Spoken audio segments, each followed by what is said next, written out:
got to understand the value of yourself. Even if you're dead broke and don't see it right now, you can have nothing. You could be catching a 30-cent bus right now and be worth, and you could be priceless, homie. You just got to understand it take time. That's the only thing I would have constantly reminded myself. It take time, little bro. Right. This ain't no overnight play. Once you start winning, it's so easy to keep winning.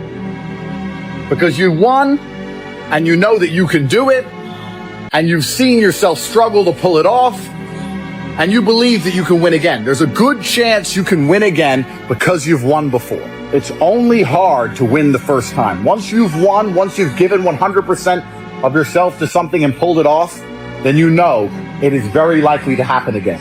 My advice is that one day you're going to look back on all the things you're currently going through and you're going to be glad they happened. If you have the right mental model, if you change how you think, one day you will look back and be glad they happened. And the most fantastic thing about changing the way you think is, regardless of what people say to you or despite the fact they tell you it's not true, I promise you, one of the only things on the planet you can control is what you think. Can't control the weather, can't control other people, can't control if your heart stops. You can't even keep it beating. But you can control what you think. I'm not saying it's easy, but it can be done. And if you change the way you view things, you change the perspective, you'll be happy that it's happened to you. Some of the most successful people in the world are the ones who've had the most failures. Michael Jordan was cut from his high school basketball team. He lost hundreds of games and missed thousands of shots during his career. But he once said, "I have failed over and over and over again in my life, and that's why I succeed." These people succeeded because they understood that you can't let your failures define you. You have to let your failures teach you. One of the most important things, never, ever quit. Never quit. I've seen some of the most brilliant people in the world that never made it because they were quitters. They were just quitters. They would quit. They just couldn't take it. They couldn't, whatever. I've watched some of the most incredible, brilliant students, and they didn't make it like other people made it because they didn't have that drive. They didn't have that never give up ability. I don't know if it's an ability or if you have it, just you can't quit. And I've seen people quitting, and if they would have held out longer, they would have been successful. I've seen it so much. Work on your list of whys. One of the big thrusts for success is to come up with a strong enough why. In leadership training, here's what we learn. If the why is powerful, the how is easy. But if the why isn't strong, if your goals aren't powerful, if the vision isn't clear, the old prophet said, without a vision we die, without a vision we perish, without a dream we're nothing. We joined because we believed. We stayed because we were committed. We left because we were disillusioned. But we came back because we were lost.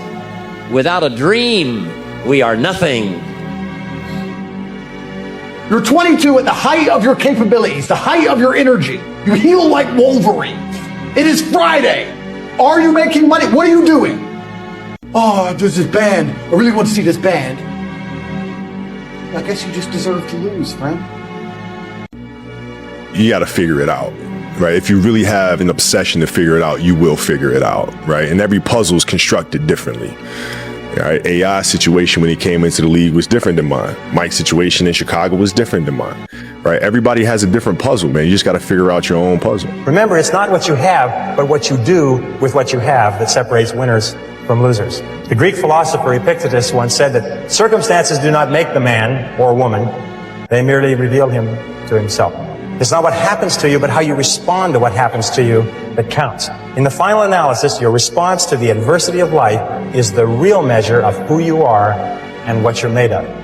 But if there's one message I want you to walk away with today, it's this. You have to disappear. You stop announcing every move and start building something that speaks for itself. Disappearing means doing the work. It means doing the work in the dark. It means building in private what you don't need to prove in public. It means doing the work when no one's watching. You stop worrying about what people think and start valuing what you believe. Because a life that looks good or sounds good is nothing compared to a life that feels good. Why not you? You've got the brains. You can make decisions. You can study the plan. You can change your life. You can grow immensely in the next few years. You can make your dreams come true.